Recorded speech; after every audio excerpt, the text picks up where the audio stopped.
introducción, quiero que nos imaginemos algo.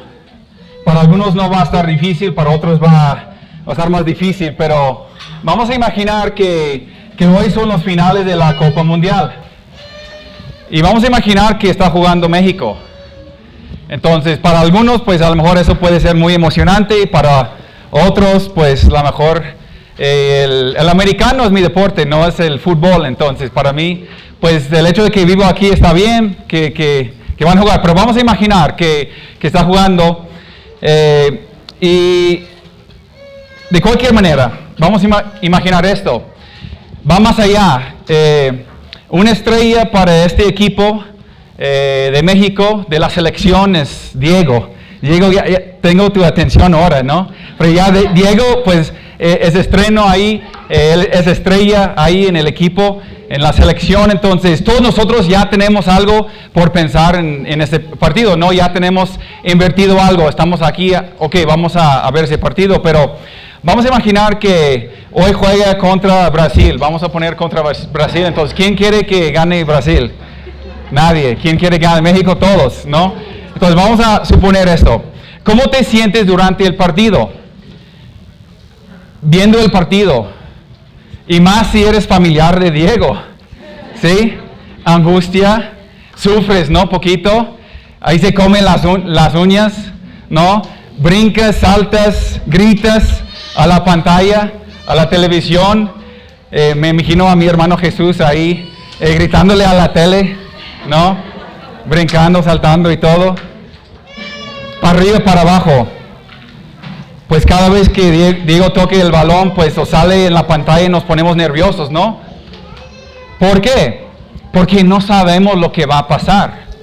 Sí, estamos angustiados poquito en este momento. Estamos emocionantes. Pero también a veces cuando el equipo gana, pues nos ponemos muy emocionantes, y cuando pierde, pues decepcionados, ¿no? A veces, y algunas personas, pues eso termina su semana. Ya desde ahora en adelante, pues ya tiene un muy mal semana. Pero vamos a imaginar otra cosa. Imagina un segundo escenario. Imagina que no puedes ver el gran partido. ¿Por qué? Porque se lleva a cabo a las 12 del día. ¿Y dónde estamos a las 12 del día? Nosotros estamos aquí, en el salón. Y no vamos a cancelar el servicio para poner en la pantalla, pues, el partido. Vamos como, pues, buenos ahora ya de la época en la cual vivimos. Vamos a grabar el partido y después, pues, lo vamos a ver. Entonces, ahora el hermano nos ha invitado a todos a su casa, y vamos a imaginar otra que tiene una casa muy grande, que todos podemos caber, que tiene una pantalla gigante. Y después de la reunión, y no en la tarde, porque pues tenemos la de oración en la tarde ahora, entonces después de esa reunión, todos vamos a la casa de mi hermano. Entonces, ahora durante la reunión, vamos a poner en silencio los celulares, nadie va a ver lo que sucede, nadie va a hablar del partido. ¿Por qué? Porque no queremos saber. No queremos saber lo que sucede, porque todos queremos ver el partido en el momento y estar sorprendidos cuando México gane, ¿no? Entonces, saliendo de aquí, pues nadie ha hablado del partido, y vamos a los tianguis para las compras. Y como pues ese partido es algo muy muy importante para México, pues obvio los tianguistas andan ahí platicando. Y imagínate que tú escuches a alguien decir, oh, pues qué buen partido, y tú quieres tapar los oídos pero no puedes. Entonces México gana, ¿sí? Y luego dice, no solamente gana México, pero andaban perdiendo por 2 goles en los últimos 5 minutos. México metió 2 goles para empatar ahí, para extenderlo al tiempo extra. Y este jugador estrella, Diego, pues metió un gol en el tiempo extra y ganó México. Y todos están bien felices ahí, y tú dices, ay, pero quiero ver el partido de todos modos. Entonces, ahora vas a la casa ahí con mi hermano y no quieres decir nada a nadie. ¿Por qué? Porque quieres que todos ahí pues pueden ver el partido y todo. Pero tú, durante todo el partido, ¿cómo te sientes? ¿Andas angustiado? No, para nada. Aun cuando llega al minuto 85 y vamos perdiendo 3-1 y todos los demás andan ahí comiendo las uñas, andan muy atormentados, muy atribulados, muy angustiados, decepcionados. Este equipo de México, ¿por qué siempre así? Pero tú, ¿qué pasa? Tú estás ahí disfrutando de tus chicharrones. Bueno, si no escuchaste la prédica de la semana pasada, sigues disfrutando de tus chicharrones. Pero miren, no andes angustiado para nada. ¿Por qué? Porque sabes que va a meter un gol, va a meter otro gol, y luego va a meter otro gol, y tu equipo gana. Ahora, yo sé que es un ejemplo muy superficial, pero es lo mismo con la vida cristiana, hermanos. Es lo mismo con la vida cristiana. Dios en su bondad nos ha dicho cómo termina el partido.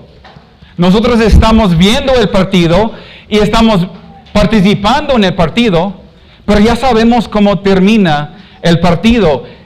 Él gana, nosotros ganamos, nuestro equipo gana. ¿Sí? Entonces Satanás, el pecado, la muerte, el sufrimiento, todo va a terminar, todo se va a acabar en algún momento. Entonces el sufrir como cristiano significa sufrir con el fin de todas las cosas firmemente puestas a la vista. Eso es lo que Pablo nos quiere explicar aquí en el capítulo 8, versículo 18, y en muchos otros pasajes que comparte el apóstol Pablo y Pedro y Santiago y otros en las cartas del Nuevo Testamento.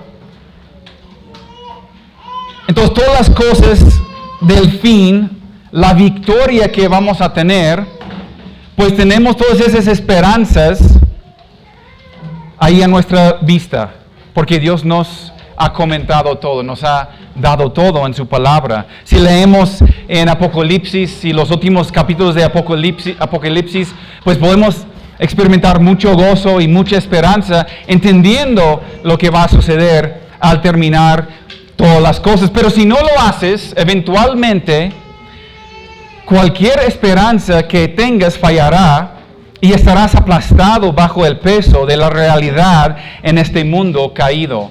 Nuestra hermana compartió del sufrimiento de un mundo caído y las situaciones a veces en la vida que nos pueden aplastar, ¿sí o no, hermanos? Si no tenemos una esperanza, si no sabemos, si no tenemos esa esperanza de la victoria que está por venir. Capítulo 8 de Romanos, versículo 18. Pues tengo por cierto que las aflicciones del tiempo presente no son comparables con la gloria venidera que en nosotros ha de manifestarse. Hermanos, cuando sufrimos con el fin en mente, cuando hacemos la comparación de las aflicciones del momento y la gloria venidera, entonces nuestra esperanza arde intensamente porque demuestra que lo que nos aguarda supera cualquier cosa a la que hemos sufrido o perdido aquí en esta tierra. Y en esa esperanza, hermanos, hay gloria para Dios y gozo para nosotros, incluso en esos momentos tan difíciles. Entonces podemos, si esa es la respuesta, si esa es la reacción, la actitud correcta frente a las circunstancias difíciles, cualquier otra respuesta, cualquier otra actitud, cualquier otra reacción frente al sufrimiento no puede ser una respuesta cristiana, no puede ser una actitud bíblica dependiendo totalmente en Dios. Ahora, con agendas apretadas, la economía igual y otras muchas responsabilidades que tenemos que ocupan nuestra atención, es fácil vivir como si esta vida es todo lo que hay. Porque es difícil esa vida, ¿no? Con todo lo que nos sucede. Entonces es fácil pensar que es todo lo que hay y olvidarnos de esa gloria futura. Entonces, cuando perdemos de vista el cielo, las aflicciones, grandes o pequeñas, pueden hacernos caer en la desesperación porque nos roba nuestra esperanza. Martín Lutero entendió muy bien esta realidad y él dijo algo que quiero comentar, que quiero compartir. Él vivía como solo existen 2 días en su calendario, este día y ese gran día. Este día refiriéndose al día de hoy en el que te encuentras. Ese gran día refiriéndose al fin, el día en que comparecemos ante Dios como juez. Así que lo que haremos es comenzar mirando el fin y considerando lo que Dios está haciendo con las realidades del infierno y el cielo. Con eso en mente podemos volver a este día, hoy, y ver cómo esas realidades nos ayuden en nuestro sufrimiento. Quiero ver el libro de Job rápidamente, porque ya mencioné varias veces en las prédicas, las últimas, la historia de Job, y ustedes, la mayoría de nosotros, pues sabemos de esta historia, pero quiero ver algo rápidamente en un versículo. Vamos a ver varios versículos, pero quiero enfocarme más en un versículo rápido. Job capítulo 1, voy a leer desde el versículo 20.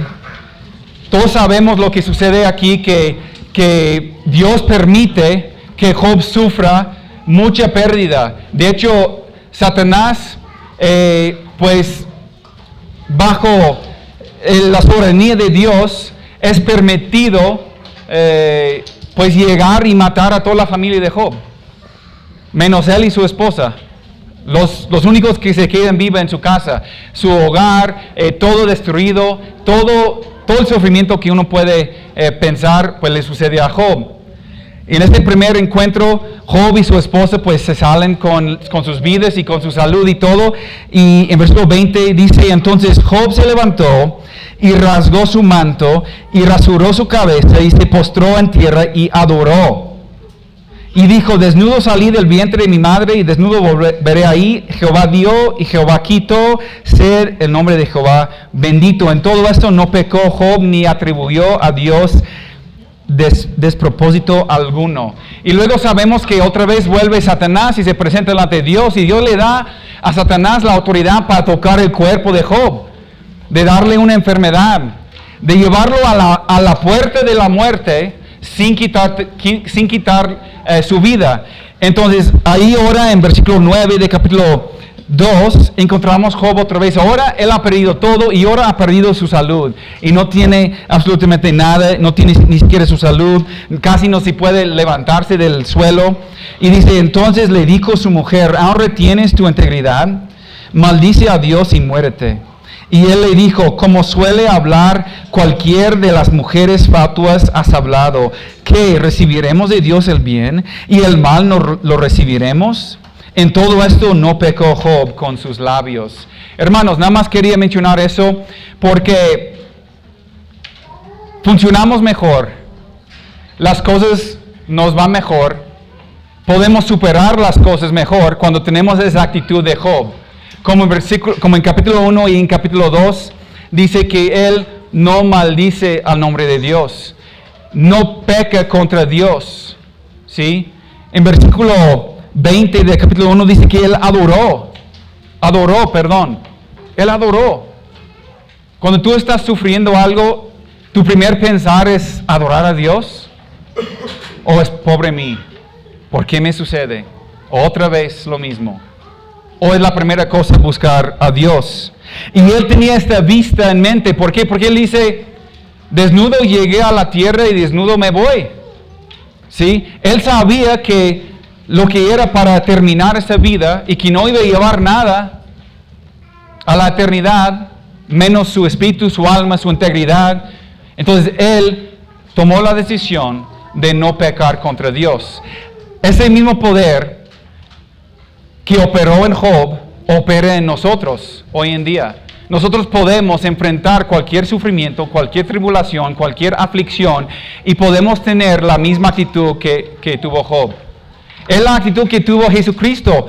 En Hebreos 12:2, cuando dice, al igual que Jesús, el cual por el gozo puesto delante de él sufrió la cruz.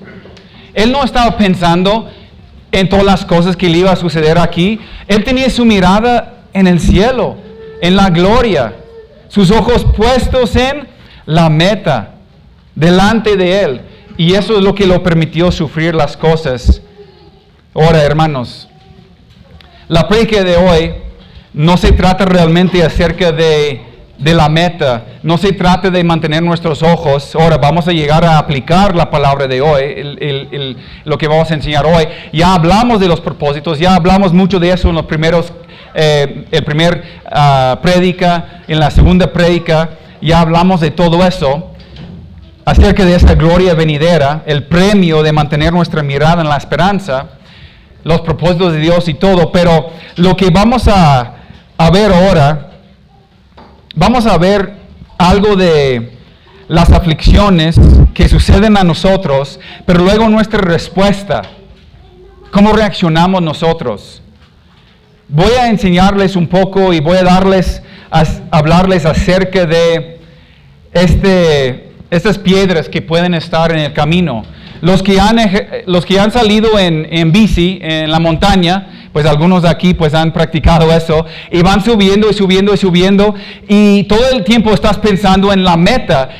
La meta es regresar con bien. La meta es regresar, porque tú sabes al subir que vas a tener que bajar también.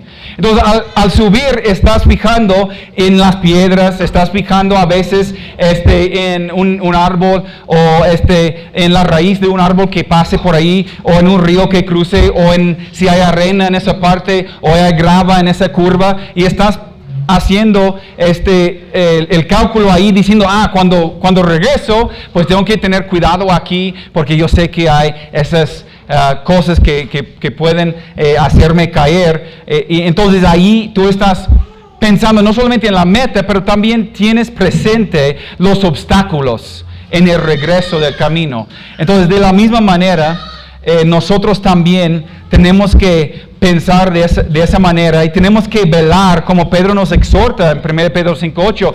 Dice: sed sobrios y velad, porque vuestro adversario, el diablo, como león rugiente, anda alrededor buscando a quien devorar. Hermanos, el sufrimiento tiene una forma de tentarnos, y para hacernos perder de vista cómo es Dios realmente, para minimizar uno o más de los atributos de Dios. Reaccionar mal frente al sufrimiento en su raíz implica una visión deficiente de quién es Dios. Entonces, primero, sobre todo, tenemos que mantener nuestra vista en quién es Dios, y la meta ahí, y los atributos de Dios, y cómo es Dios. ¿Sí? Porque lo que sucede muchas veces cuando enfrentamos una situación difícil, empezamos a dudar de las Escrituras, empezamos a dudar de quién es Dios. ¿Realmente se preocupa por mí? ¿Realmente tiene el mejor para mí? ¿Realmente sabe Dios lo que está pasando? Entonces, primeramente, sobre todo lo que queremos hacer con estas prédicas y enseñanzas acerca del sufrimiento es apuntarnos a Cristo, apuntarnos a Dios, recordarnos en quién está nuestra confianza. Mi esperanza está en Cristo, en Jesús, en Él solamente, ¿sí? Pero lo que vamos a ver ahora son algunas de esas cosas, algunas de estas actitudes o reacciones no bíblicas ante el sufrimiento. Y voy a mencionar 4. Primeramente, sobre todo, la autosuficiencia. Esa es una actitud que nosotros podemos responder de una manera atea. O sea, respondemos como si Dios no existe. Esta reacción en un tiempo de gran aflicción comunica: saldré adelante por mi propia cuenta, como si Dios no existiera.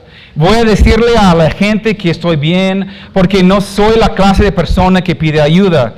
Mi estrategia consiste en lo que yo haré, y en esos momentos me convierto en un ateo práctico. Y estoy seguro que, no estoy seguro, pero me imagino que no hay ningún ateo aquí hoy en esta mañana. O no hay ninguna persona aquí que va a decir: soy ateo y yo no creo en Dios. Porque si eso fuera tu postura, a lo mejor no estarías aquí.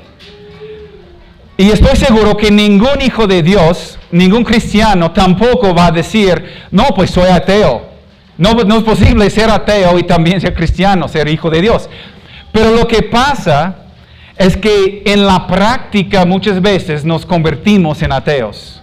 Déjales explico por qué y cómo. Pensamos en algo realmente pues mundano y probablemente todas las mujeres pueden compadecer, que salen en viaje, si han salido, no sé si todos han salido o no, pero salen en viaje, andan en carro con toda la familia. ¿Quién está manejando? Pues muchas veces la mujer no está manejando, es el hombre que está manejando. Llega a Guadalajara, ¿y qué sucede ahí en Guadalajara?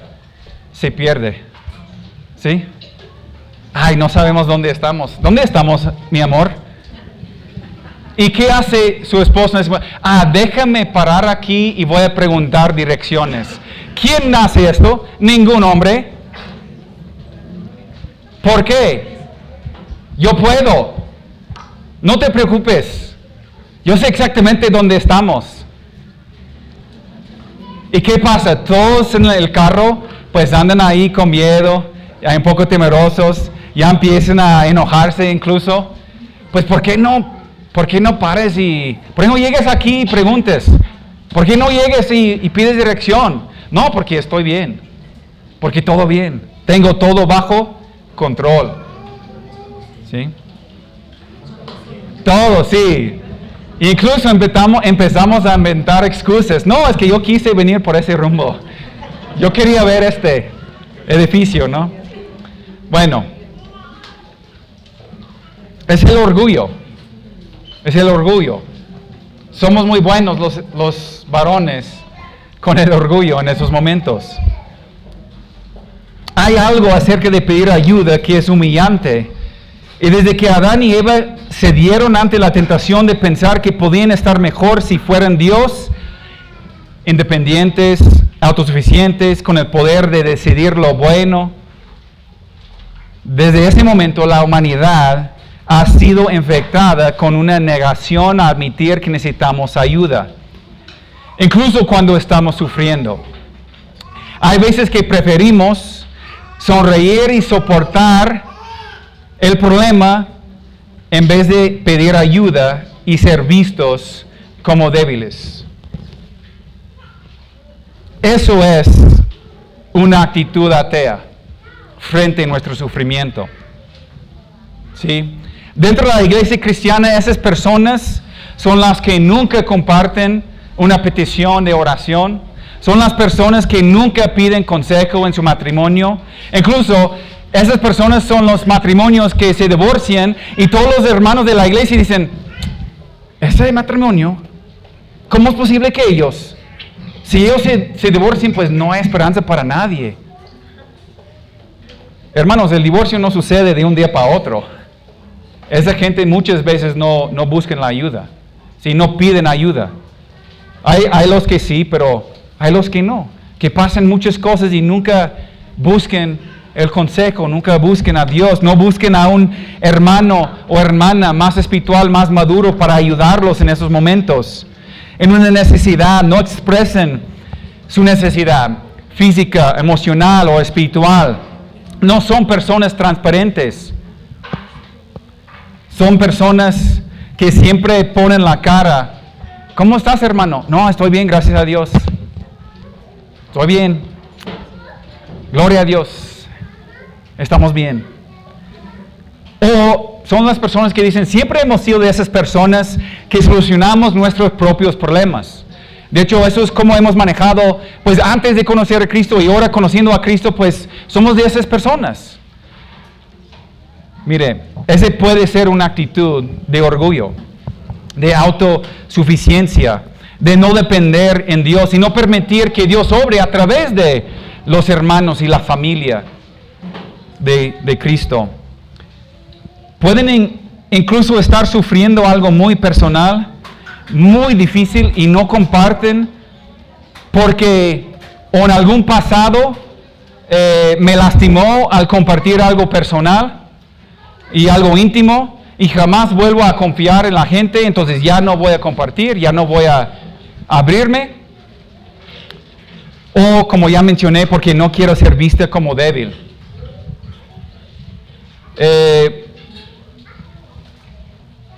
estoy pensando en un ejemplo muy exagerado, pero llega una esposa, llega la mujer a la iglesia, a la reunión, y le preguntamos, hola hermana, ¿cómo estás? Estoy bien, gracias a Dios. No sabiendo nosotros, ella no nos había compartido que habían secuestrado su esposo. ¿Dónde está su esposo? No pudo venir. No, pues es un ejemplo muy exagerado, hermanos. ¿Sí me explico? Pero a veces es como somos nosotros. Sufriendo algo tan serio, tan grave, angustiante, y nos preguntamos el uno al otro, ¿cómo andas, hermano? Bien, soy bien, gracias a Dios. ¿De veras? De veras. 2 consideraciones para esas personas. Si eres tú ese tipo de persona, y con cada una de estas cosas quiero dar la respuesta correcta o qué debemos de hacer, cómo evitar esa actitud. Primeramente, sobre todo, sé humilde. La autosuficiencia es una forma de orgullo y el remedio de la Escritura para el orgullo es la humildad. Vamos a 1 Pedro 5. 1 Pedro 5.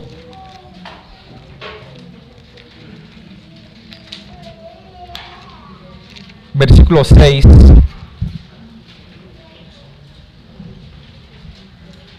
Dice Pedro, humillaos pues bajo la poderosa mano de Dios para que Él os exalte cuando fuere tiempo, echando toda vuestra ansiedad sobre Él porque Él tiene cuidado de vosotros.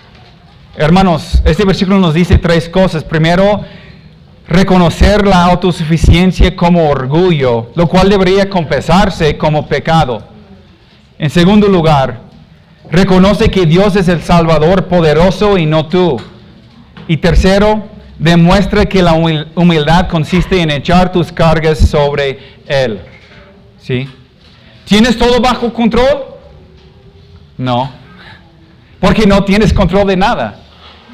Esa actitud no es una actitud de un cristiano. No, yo tengo todo bajo control. No, Dios tiene todo bajo control. A lo mejor estoy sufriendo. ¿Sí? Y muchas veces Dios quiere usar a tu hermano, a tu hermana, a tu pastor, a una persona más madura. Eso no significa que andes compartiendo con todo el mundo tus cosas. Si estás sufriendo en tu matrimonio, no andes con cualquier persona para hablar de la situación. Vas con una persona madura, alguien que te puede ayudar, que te puede dar consejo. ¿Sí? No tienes el por qué andar diciendo a todo el mundo. ¿Sí? Tenemos a la familia de fe con una razón específica y eso es para animar el uno al otro. ¿Sí?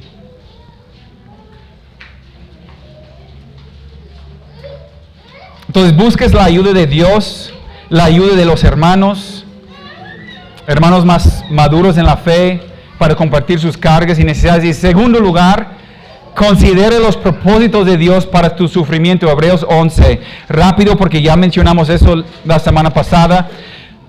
Pero considere los propósitos. Ya mencionamos esos propósitos. Pero el gran propósito, el propósito principal es glorificar a Dios a través de nuestro sufrimiento, en medio de la aflicción.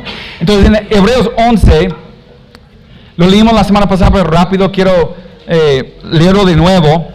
Menciona la fe de Moisés. 11, versículo 24. Por la fe Moisés, hecho ya grande, rehusó llamarse hijo de la hija de Faraón, escogiendo antes ser maltratado con el pueblo de Dios que gozar de los deleites, temporales del pecado, teniendo por mayores riquezas el vituperio de Cristo que los tesoros de los egipcios, porque tenía puesta la mirada en el galardón. Él tenía como propósito glorificar a Dios a través de su sufrimiento.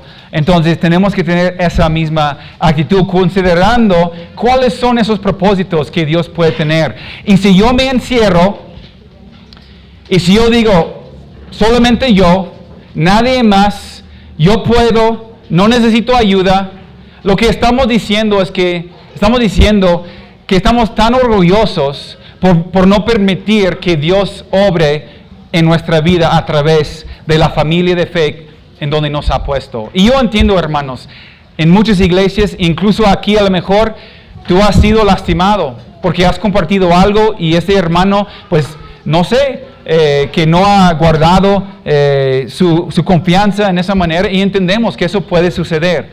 Pero eso no significa que tengo derecho yo de decir, ya jamás voy a buscar la ayuda, jamás voy a abrirme, jamás voy a ser transparente. Eso no es la respuesta, hermanos. Esa es una respuesta pecaminosa, orgullosa. La siguiente reacción no bíblica ante el sufrimiento es escapar. Escapar es correr a dioses falsos. No que hay otros dioses, pero hay falsos. Volvernos a algo que no sea Dios para encontrar alivio. Por un momento parece que hemos escapado de nuestros problemas. Luego nos tranquilicemos, nos damos cuenta que nada ha cambiado y el ciclo continúa. ¿Cómo escapemos? Huimos de nuestros problemas y recurrimos a las drogas, al alcohol, al cigarro, pues a un videojuego, a una serie de Netflix, lo que sea. Estoy enojado, no sé qué me está pasando, entonces ¿qué voy a hacer? Voy a correr hacia mi ídolo, mi Dios favorito, lo que sea. Puede ser las compras, puede ser una comida, puede ser vacaciones, pueden ser cualquier cosa. Cuando tú, en vez de correr a Dios, tú corres a otra cosa, eso se ha convertido en un ídolo. Y la Biblia, pues, lo llama idolatría, hermanos. En todos esos escapes hemos invertido en las promesas vacías de estos dioses falsos en los que confiamos. Y así evitamos confiar en el Dios verdadero. El pueblo de Israel, el pueblo del Antiguo Testamento hizo esto, pues en varias ocasiones, pero yo quiero ver uno en Isaías 30. Entonces vamos a Isaías 30. Aquí encontramos el pueblo de Israel. Ellos hicieron exactamente lo mismo cuando puso su confianza en Egipto en lugar de Dios para protegerlos del poderoso ejército asirio. Pero su elección fue devastadora. En Isaías 30, versículo 1 al 3, dicen las Escrituras: «Ay de los hijos que se apartan, dice Jehová, para tomar consejo y no de mí, para cobijarse con cubierta y no de mi espíritu, añadiendo pecado a pecado, que se aparten para descender a Egipto y no han preguntado de mi boca, para fortalecerse con la fuerza de Faraón y poner su esperanza en la sombra de Egipto. Pero la fuerza de Faraón se os cambiará en vergüenza y el amparo en la sombra de Egipto en confusión». Y luego en versículo 1 de capítulo 31, el profeta menciona: «Ay de los que descienden a Egipto por ayuda y confían en caballos y su esperanza ponen en carros, porque son muchos, y en jinetes, porque son valientes, y no miran al Santo de Israel ni busquen a Jehová». ¿Cuál es el problema aquí? Están enfrentando una situación difícil, una prueba, una angustia, una aflicción. ¿Y qué es su reacción? ¿Cómo responden? No, pues yo voy donde yo puedo ver que va a haber victoria. Yo voy a este pueblo que me puede ayudar. Yo voy a descansar en Egipto. ¿Por qué? Porque mire cuántos caballos tienen. Mire su ejército. ¿Sí? ¿Y qué sucede en nuestra vida? ¿Qué hacemos nosotros? ¿Qué haces tú? ¿Huyes a tu ídolo favorito? ¿Tu protección segura cuando las cosas se vuelven difíciles? ¿Buscas escapar tus problemas a algo temporal para descansar? El alcohol puede ser. El cigarro puede ser. Como ya mencioné, un deporte puede ser. Puede ser el sexo. Puede ser cualquier otra cosa que reemplaza a Dios. Eso se convierte en tu ídolo. Yo recuerdo escuchar a una hermana comentarnos, y luego nos comentaron sus hijas. Una vez ella nos comentó, es que yo no puedo, después de un día largo, pues tengo que echar una copa. Es que no puedo relajarme. No es posible. Y sus hijas llegaron a decir, no, ¿sabes qué? Cuando llega mamá a la casa, estamos ahí con la copa. Básicamente, ¿por qué? Porque ellas saben que ellas van a sufrir si su mamá no toma algo. Estamos hablando de personas que dicen ser cristianas. Que dicen, no puedo aguantar más, entonces tengo que tomar algo. Oiga, yo no me emborracho, pero para relajarme, estás pecando, hermano. Es lo mismo con el cigarro. Hemos dicho muchas veces desde el púlpito, el alcohol no es el pecado, el cigarro tampoco es el pecado. El por qué andes corriendo a esas cosas, eso es el pecado. ¿Sí? Si es porque me enojo, entonces me salgo para echar un cigarro, para tranquilizarme, eso es el pecado. El pecado es el no poder controlar tus emociones. Es no poder confiar en Dios en medio de la situación que estás enfrentando. Entonces tú te sales y echas tu cigarro y ya, ¿qué pasa? Ya puedo regresar a la casa tranquilo. ¿Qué es tu ídolo? El cigarro. Se ha convertido en un ídolo. No, es que ya no quiero saber más, entonces voy a poner Netflix, saco mi teléfono, pongo mi serie favorito, ya no voy a pensar en nada porque no quiero saber ni nada. O para los jóvenes, o los varones jóvenes que tienen 30 años y siguen jugando videojuegos, voy a poner mi videojuego favorito y yo me quedo ahí encerrado un día entero para olvidar de mis problemas. Ahora ya podemos empezar a captar lo que estamos haciendo.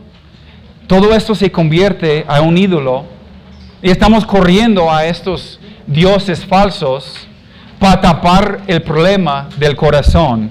Ahora, ¿qué debemos de hacer? ¿Cuál es la respuesta correcta entonces? 1 de Pedro 4, regresamos a 1 de Pedro. La primera respuesta es, no deberíamos sorprendernos cuando nos topemos con el sufrimiento. Muchas veces nos corrimos a esas cosas porque estamos sorprendidos con una aflicción, una prueba, una tentación, y nada más podemos pensar en correr ahí porque no podemos pensar en otra cosa porque estamos tan sorprendidos que estamos sufriendo algo. Entonces no tenemos un plan de acción cuando vamos a enfrentar algo porque sabemos que vamos a enfrentar algo porque Dios nos dice que vamos a enfrentar cosas y situaciones difíciles. 1 de Pedro 4, 12. Amados, no os sorprendáis del fuego de prueba que os ha sobrevenido, como si alguna cosa extraña os aconteciese. ¿Cuál es la reacción, hermanos? No se sorprende. No se sorprende. ¿Por qué? Porque no es algo raro, no es algo extraño. Porque como hijos de Dios vamos a sufrir cosas. Muchas veces esas cosas sufrimos por vivir en ese mundo caído. En otras ocasiones sufrimos por nuestro pecado.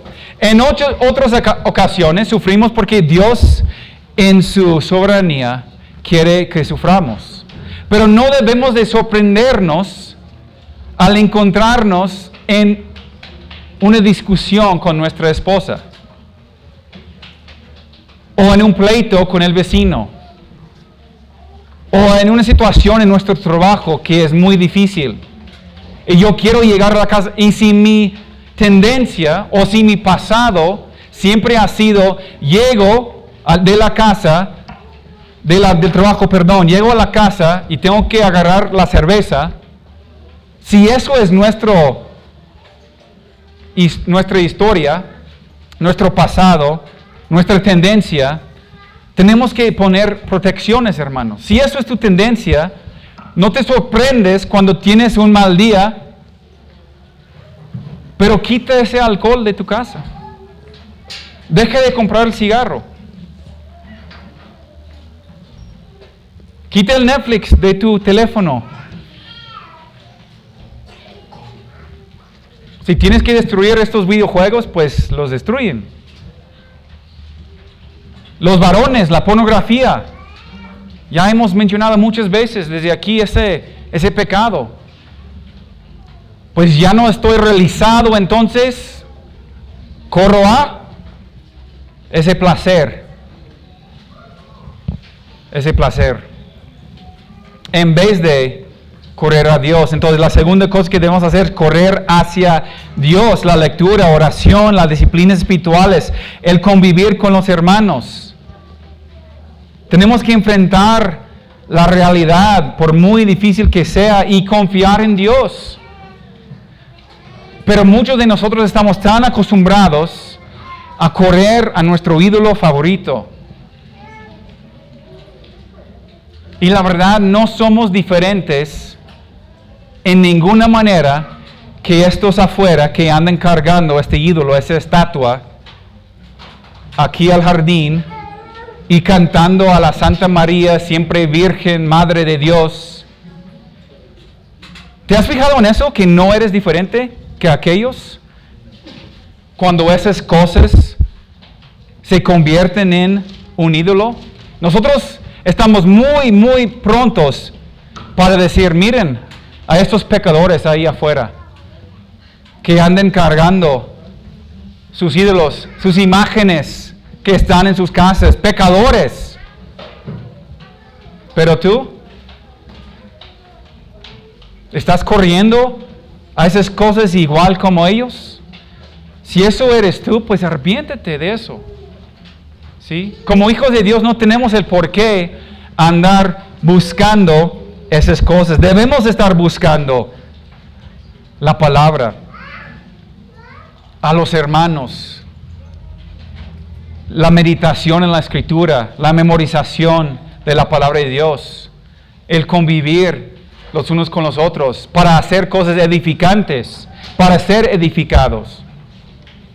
Agarra tu Biblia, hermano, en vez de agarrar ese cigarro o tu celular. Ponte a meditar en las promesas de las Escrituras. La respuesta al sufrimiento, hermano, nunca va a ser la cerveza. Jamás. Jamás. Jamás me vas a convencer que la respuesta a tu problema es tomar una cerveza. Jamás de jamases vas a convencerle a Dios tampoco. Pero hay muchas cosas más. Jamás va a ser el sexo, jamás va a ser la droga o cualquier otro vicio. La respuesta siempre, hermanos, siempre la respuesta es Cristo. Punto. Cualquier otra cosa te deja con un sabor amargo en la boca. Y es posible que te va a dejar fuera de esta gloria algún día, de este cielo. ¿Por qué? Porque ni los borrachos, ni los fornicarios, ni los ávaros, ni los mentirosos heredarán los cielos. ¿Sí? Entonces tú a lo mejor puedes esconderte de los demás, tú puedes esconder tu problema, tú puedes tener tus ídolos, los favoritos, pero no puedes esconder de Dios. Entonces, a lo mejor hasta el momento has pasado años aquí en la iglesia y nadie se ha dado cuenta, de este vicio. ¿Tú crees que Dios no sabe? ¿Tú crees que Dios no tiene conocimiento? Varón que andes en la fornicación, o mujer que tiene que correr a esta copa. ¿Tú crees que Dios no sabe?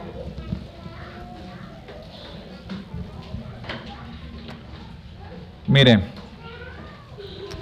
seguimos. Número 3. Merezco algo mejor.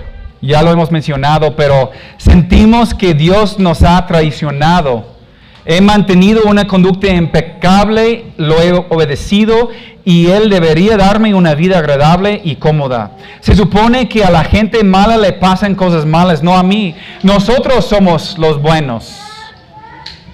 Y eso fácilmente, hermanos, puede conducir a la desesperación y el enojo. Porque el sufrimiento nos hace preguntarnos si no somos lo suficientemente buenos para Dios o si Dios no es justo para con nosotros. Entonces empezamos a culpar a Dios diciendo que Él no es justo. ¿Por qué estoy sufriendo? ¿Por qué estoy pasando esta situación? Y esto podrías llamar el problema del por qué a mí. Ya lo he mencionado. Pero ¿por qué a mí? ¿Por qué siempre a mí? ¿Por qué eso sucede? Muchas veces eso puede ser por una mala teología.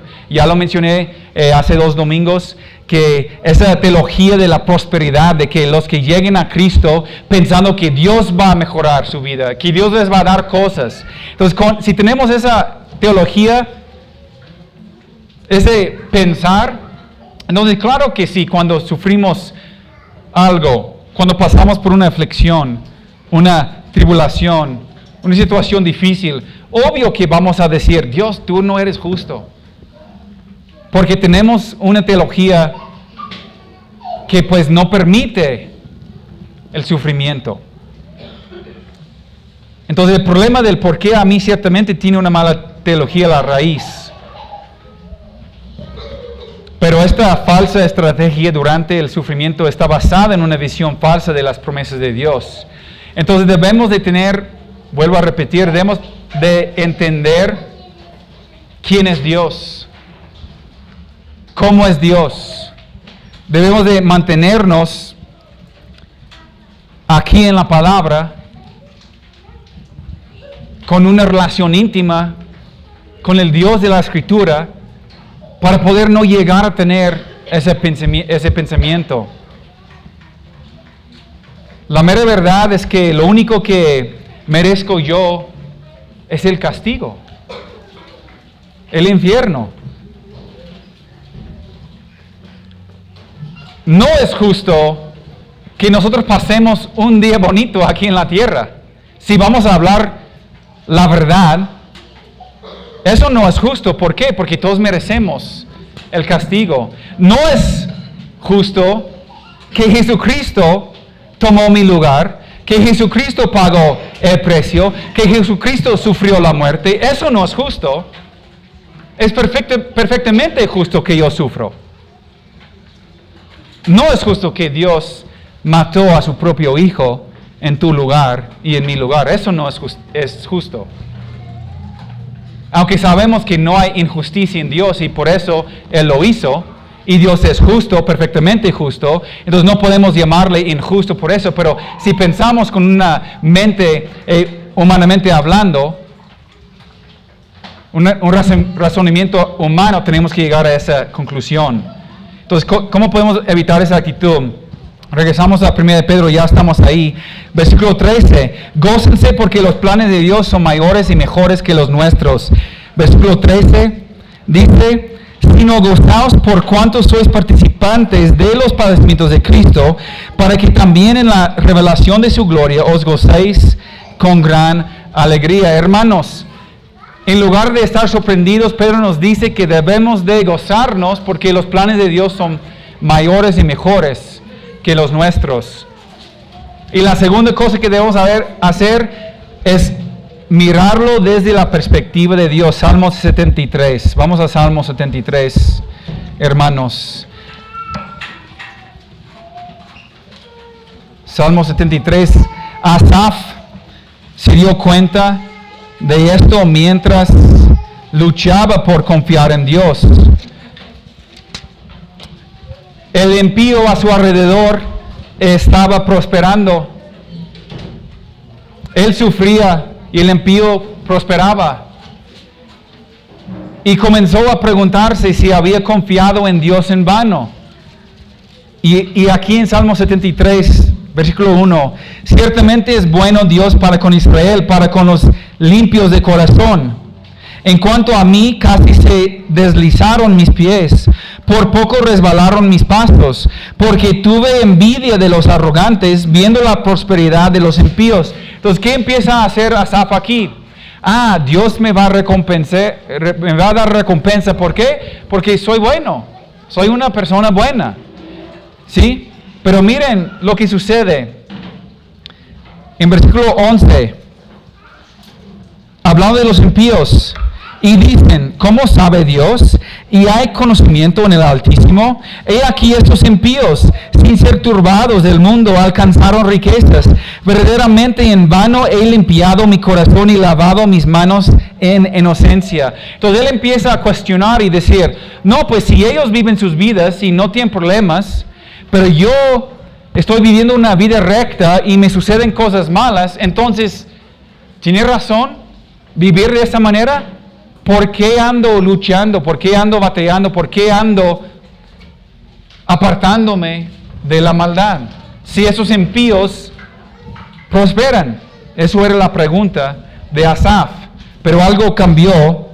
Versículo 16. Cuando pensé para saber esto, fue duro trabajo para mí. Hasta que entrando en el santuario de Dios comprendí el fin de ellos.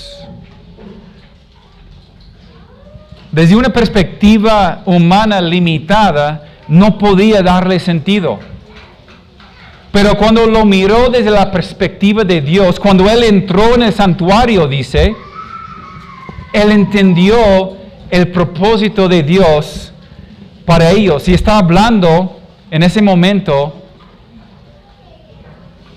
de la vida venidera, del castigo de la eternidad que ellos iban a sufrir, lo que ellos van a sufrir. Y la gloria venidera para los que confiamos en Dios. Entonces, cuando entra en el santuario y vio su final, él tuvo paz.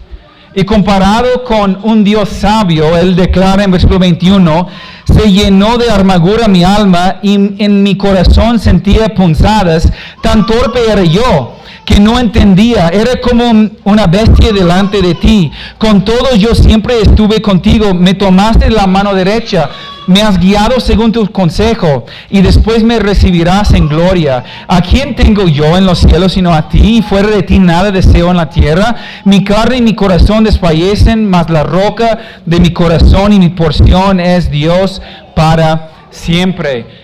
Él llegó a entender, hermanos, en medio de esas angustias, en medio de esas aflicciones, él entendió el propósito de Dios. Entonces, tú y yo también, hermanos, podemos entender, cuando tenemos la perspectiva de Dios, podemos entender que ninguna de nuestras circunstancias son accidental, no son por casualidad. Dios tiene un propósito para cada circunstancia. Aún las consecuencias de nuestro pecado, hermanos. Aun cuando Dios nos está disciplinando, Él tiene nuestro mejor en mente. Está pensando en nuestro bien. Aun cuando no tenemos ninguna idea el por qué estamos sufriendo, Dios tiene el propósito en mente. Puedes saber que hay un Dios soberano, bueno y amoroso, obrando en todo lo que sucede en tu vida. Frecuentemente habrá momentos en los que no podremos entender por qué Dios permitió que algo sucediera. En esos momentos simplemente tenemos que confiar en Él y seguir obedeciendo sus sabios mandatos para nuestras vidas. Y esto es lo que sucedió aquí con Asaf. Él llegó a entender cuando él empezó a pensar de la manera de Dios. Cuando empezó a meditar en los propósitos de Dios en medio de esta vida. Hermanos, la última cosa que quiero mencionar ahora, la última reacción pecaminosa es nuestra preocupación, es preocuparnos. Una falta de confianza en la soberanía de Dios, o sea, un pensar que Dios no tiene control absoluto, Dios no puede detenerlo, hizo lo mejor que pudo, pero esto está más allá de su control. Hermanos, eso es negar que Dios es soberano. Cuando nos preocupamos lo que estamos haciendo, estamos diciéndole a Dios un mentiroso, estamos diciendo que Él no tiene control y estamos enseñando a todo el mundo a nuestro alrededor que no servimos a un Dios poderoso, que es soberano sobre todo. Cuando nos preocupamos, cuando nos llenamos de temor, con miedo frente a una situación o nos preocupamos constantemente, lo que estamos enseñando a nuestros familiares, a nuestros vecinos, a nuestros compañeros en trabajo, a la misma iglesia, estamos diciendo que servimos a un Dios impotente, que no tiene poder, que no sabe todo, que no está en control. Y el cristiano no debe de reaccionar de esa manera. Isaías 46. Isaías 46.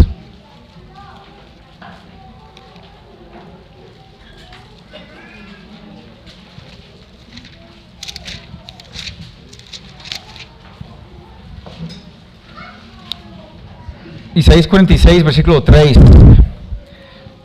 Oídme, oh casa de Jacob, y todo el resto de la casa de Israel, los que sois traidores por mí desde el vientre, los que sois llevados desde la matriz, y hasta la vejez yo mismo, y hasta las canas os soportaré, yo hice, yo llevaré, yo soportaré y guardaré. Y luego en versículo 8, él dice, acordaos de esto y tened vergüenza, volved en vosotros prevaricadores, acordaos de las cosas pasadas desde los tiempos antiguos, porque yo soy Dios y no hay otro Dios, y nada hay semejante a mí, que anuncio lo por venir desde el principio, desde la antigüedad de lo que aún no era hecho, que digo, mi consejo permanecerá y haré todo lo que yo quiero, que llamo desde el oriente el ave y de la tierra lejana el varón de mi consejo, y yo hablé y lo haré venir, lo he pensado y también lo haré. Hermanos, cuando sufrimos, pues no es raro a veces cuestionar si Dios sabe lo que está haciendo, pero podemos asegurarnos que Él es bueno, que Él tiene control, que Él tiene cuidado de nosotros, que Él tiene nuestro mejor en mente, que Él quiere usar ese sufrimiento para algo bueno en el futuro. Aun cuando ese sufrimiento incluso es la pérdida de un hijo, un aborto inesperado, cuando nuestro esposo o esposo fallece, cuando un familiar pues se desvía del camino, en cualquier situación, cuando pues el doctor nos dice, tienes cáncer, tienes 3 meses, te quedan 3 meses nada más. Podemos en ese momento decir, Dios es bueno, yo no temo, no me preocupo, no tengo miedo.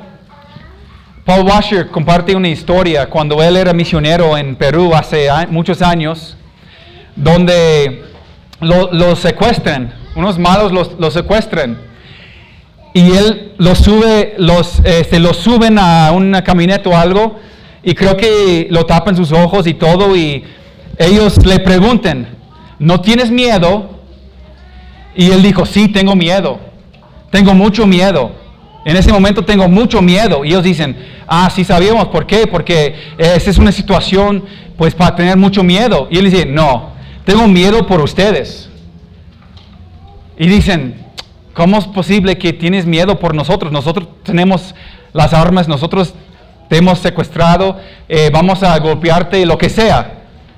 ¿Cómo es posible que tienes miedo por nosotros? Y él dice, porque yo conozco al Dios, yo soy su servidor, entonces yo sé exactamente, si ustedes me matan en ese momento, yo sé exactamente que voy a entrar a la presencia de Cristo.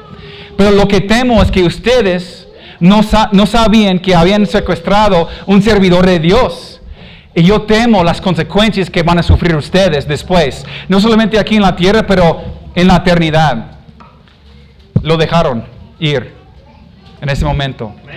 Yo me imagino que tenía cierto miedo en ese momento. No quiero menospreciar un secuestro y decir que no debemos de tener algo de miedo. Pero él sabía perfectamente bien y creía en este Dios todopoderoso, soberano, que es el Dios que tiene cada momento de su vida en sus manos. Entonces en este momento, pues él no tiene el por qué preocuparse, porque su teología es tan buena para enseñarle que Dios tiene control de este momento, que no está fuera de la voluntad de Dios, no está fuera del control de Dios, no está fuera de la mano de Dios, entonces puede descansar en ese momento. Y Él puede decir, estoy orando por ustedes, ¿por qué? Porque deben de temer. Yo no tengo temor, pero ustedes sí. ¿Cómo evitar esa actitud entonces? Orar por la fe en la soberanía de Dios. Invierte tiempo también leyendo acerca de su bondad para contigo en su palabra. No tenemos tiempo para ver Mateo 6, 25 al 34, pero ustedes lo saben bien, que si Dios se preocupa por los pájaros, entonces ¿cuánto más? Nosotros, sus hijos. No se preocupen por mañana. No se preocupen por lo que van a vestir, lo que van a comer, lo que van a hacer. ¿Por qué? Porque Dios tiene control en cada momento. ¿Sí? No queremos menospreciar esas situaciones difíciles que suceden, pero lo que Dios quiere que hagamos es que le busquemos en esos momentos. Que tenemos una teología tan eficaz en nuestras vidas, que no nos convertimos en esos ateos prácticos, que decimos creer una cosa, pero cuando sucede algo en nuestras vidas, hacemos lo contrario, reaccionamos de una manera diferente. La otra cosa que debemos hacer, rodearnos con cristianos maduros, que están viviendo sus vidas demostrando la realidad de su confianza en la soberanía de Dios. Hermanos, yo no escucho a esos grandes predicadores como Paul Washer y MacArthur y entre otros, que Sujel Michelin y otros que son buenos predicadores, porque solamente creo que su teología es muy buena.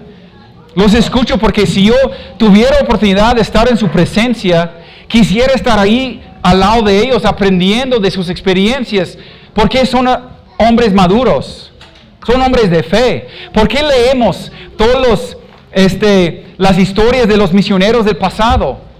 Porque queremos elevarlos y ponerlos aquí en un nivel que, los grandes de la fe y hombres de la fe. No, es porque queremos llegar a ser como ellos. Queremos llegar a tener esa clase de fe. Queremos aprender de sus experiencias, las dificultades, las cosas que han sufrido. Eso debe de ser el anhelo del corazón del cristiano. En este lugar, en este momento, estamos rodeados por muchos hermanos que han pasado por muchas situaciones. Estamos buscando a estos hermanos que han sufrido cosas, los hermanos maduros, los hermanos que demuestren una fe verdadera. Cuando nosotros estamos pasando por alguna situación y somos débiles, ¿estamos buscando a esos hermanos para ayudarnos a tener esa fe? Debemos de hacerlo, hermanos, para tener esa confianza en la soberanía de Dios. No hay por qué preocuparnos. No importa la aflicción, prueba, tribulación, sufrimiento, nada sucede fuera de la voluntad perfecta de Dios. Para terminar, hermanos, 4 reacciones no bíblicas ante el sufrimiento. Es lo que hemos visto. ¿Cuál es la alternativa? Es confiar en el Dios verdadero como se revela en las Escrituras. Si realmente no confías en los planes de Dios para ti, si no confías en sus propósitos para ti en medio del sufrimiento, si realmente no quieres ser hecho semejanza a Jesucristo en medio de estos momentos, creo que deberías considerar si eres cristiano o no. Si tu actitud siempre es preocuparte, siempre es correr tras otras cosas, huir de tu situación y buscar las cosas del mundo, si tu reacción siempre es negar la ayuda de otros, debes de preocuparte por eso y pensar, ¿soy realmente hijo de Dios? Debes de tomar el inventario en este momento y meditar poquito en eso. Pero ese es un problema común para algunos cristianos. ¿Por qué? Porque tú siempre quieres tener el control. Tú luchas por tener control de tu vida. Y siempre quieres tener a tu vida de una cierta manera y Dios la quiere de otra manera. Entonces no puedes descansar y confiar en Dios como se revela en las Escrituras. Entonces, confiamos en Dios y también debemos de dejar esas actitudes y reacciones pecaminosas. Es algo así de tomar la decisión, tener la convicción que ya no voy a volver a hacerlo. frente a esa situación, frente a cualquier otra situación, ya no voy a reaccionar de la misma manera. ¿Por qué? Porque confío en Dios, porque creo en Él y quiero obedecerlo. Confiemos en ese Dios y sus planes y propósitos para nosotros en el sufrimiento y dejemos la autosuficiencia, hermanos, el orgullo. Dejamos de escapar y correr a otras cosas. Dejamos de pensar que merecemos mejor, que Dios no es justo porque estoy sufriendo, y dejamos la preocupación, hermanos. Dejamos de enfocarnos tanto en estos obstáculos, las cosas de este mundo, en este camino que estamos aquí, y nos enfocamos en la meta que está por adelante. Solamente así, de esta manera, hermanos, podemos vivir como si solo existen 2 días en su calendario: este día y ese gran día. Solamente así puedes vivir como Pablo, con la actitud correcta, teniendo por cierto que las aflicciones del tiempo presente no son comparables con la gloria venidera que en nosotros ha de manifestarse. Amén. Amén. Vamos a orar, hermanos.